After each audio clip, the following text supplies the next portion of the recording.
Good day, folks. This is Greg Judy at Green Pastures Farm. Today we're over at Sean and Anthony Hitt's farm, and we're putting in paddocks for the weekend and trying to get.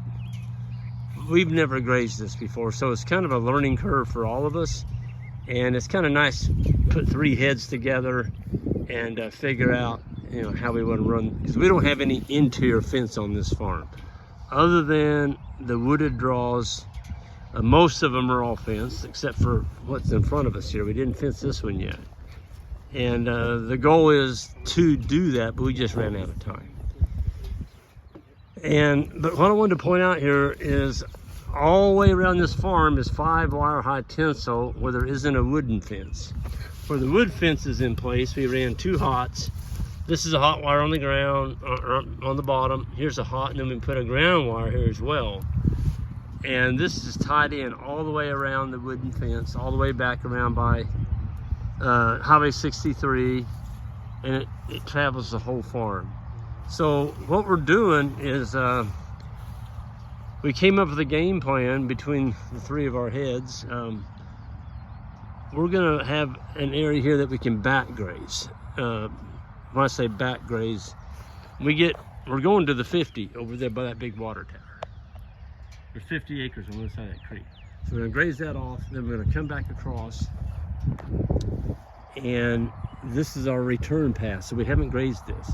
So we're gonna have this that leads all the way back kind of almost to where we started. So we've got a return path. So we grazed, you might say, the west side of the farm coming north, and then going back, we're gonna be grazing the east side all the way back. So yeah, it's working so awesome. I mean, everywhere I go, I've got power. You know, you just go to the fence line, there's power. So I can't overemphasize the importance of having power on your perimeter all the way around it. But look at this. I mean, this is some prime. Anthony, you were worried about them eating this mustard plant. I didn't think they would. We had a patch of that, probably, I don't know, 40, 50 plants of it. And when I came back the next day, it was mowed down just like everything else. They ate it. They ate it. Yep. It's a member of the brassica family, and sometimes cattle kind of, you know, up their nose at it, but they ate that. So it's tender. That's one of the reasons. But I just wanted to show you, we got Anthony. You drilled this. This would be the 3rd year now, right? Drilled it in spring of 22. Spring of 22. Spring of 22, and we're in the spring of 25. So it'd be 3 years. 3 years. 3 years. And this was a cornfield. I think you said there was corn stalks in here. Actually, this was soybeans here. Okay, this is soybeans. On the other side of the tree line. Okay, so this is soybeans, and corn was on the other side of that tree line over there. But look at this. I mean, he put 0 orchard grass in here. Look at this. Orchard grass, orchard grass, orchard grass. It's all in here. And there's a lot of white clover, which he didn't seed. You did put some red clover down, didn't you? Yeah, on the snowfall. Yeah, on the snowfall this year, he did come in and he put down 3 pounds of red clover on here. And that's a good time to do it, is in the wintertime. Look at what he got. I mean, folks, every bite that they take of the grass in here, they're gonna get some clover. It doesn't hurt that this land has got 8 to 12 inches of black dirt under it. But you can see we got a lot of bare spots. See this? And some of that could be residual from the cropping, the herbicides that they were using. Even though Anthony drilled this, the herbicide was heavy enough in these spots that it didn't allow it to grow. But it will. It will fill in. It's just going to take a little bit of time. But, you know, time is on our side. We've got a ton of grass, a ton of legumes. The fescue is coming in. There's bluegrass in here, of course, the orchard. The cattle are really doing well. They're doing well. I just gave them a compliment. They're doing the moves. I just come over here every, 3 to 5 days to kind of, come up with a plan where we're going to go next. But They're going to start today going 3 times a day. They're going to move them 3 times a day.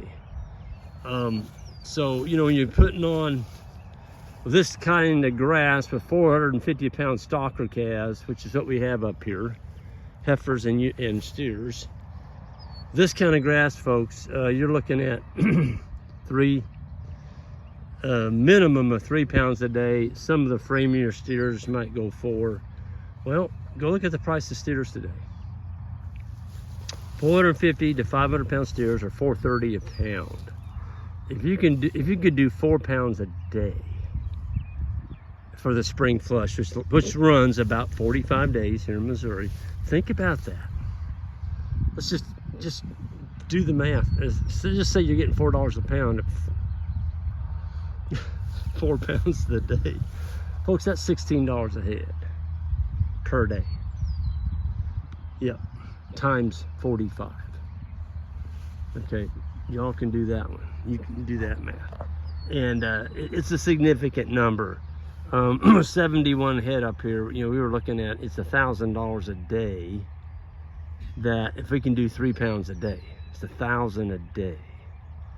So people say, but I don't have time to move that wire. Oh my gosh, yes you do. If you want to make money in the cattle business, you better be moving that wire, or you're not going to make any money.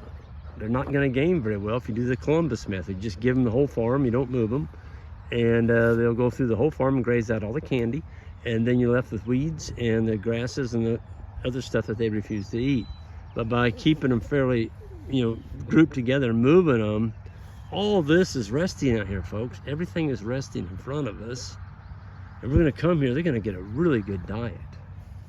So yeah, anyway, I got to get back to work, and I just wanted to show you what we're doing, and be seeing some of y'all. Well, grazing school's next week. So I think Jan said she still signed up like 3 people yesterday. There's still a few spots left in the advanced school in the beginning. So go to greenpasturesfarm.net on the website, and that's where you can sign up. Be seeing you all next week. Have a good one.